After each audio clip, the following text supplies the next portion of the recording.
gacmaha isku qabsanno oo nidhaahno wactasimuu bixablillaahi jamiican inaan sidaa diinteen u wada kacno insha allah wada diyaar garooba insha allah sow diyaar ma nihin insha allah allah inagu anfaco waan dheereeyey raalliga ahaada saasoo noo soo dhaweysana ininkan allah inii soo dhaweeyo nabigeenu calayhi salaatu wasalaam murshid buu ahaa mursal buu ahaa mucallim buu ahaa mubashir buu ahaa nadiir buu ahaa daaci buu ahaa mudaris buu ahaa murabbi buu ahaa murabbi mujaahid buu nebigeenu ahaa sal alla alay wasalam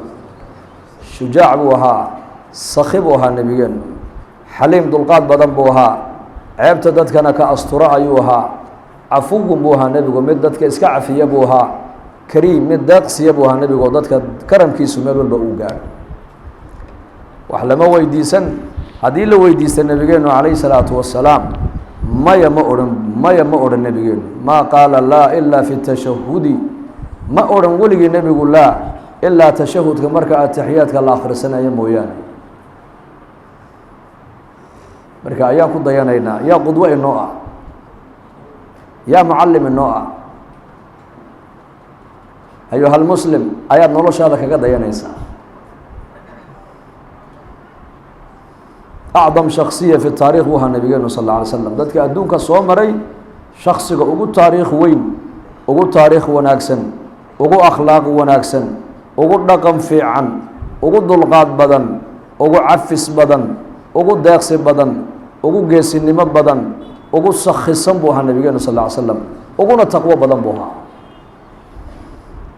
si fiican u dhegeysta insha allah wixii ilaahay na soo dhex mariya khayra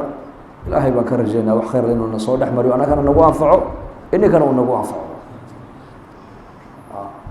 acdam shaksiya fi taarikh alcaalam buu ahaa awaliin iyo aakhiriin marka la isku geeyey shaksiga ugu sharaf badan ugu karaamo badan ilaahay agtiisa loo jecel yahay nebigeena moxamed buu ahaa calayhi salaatu wasalaam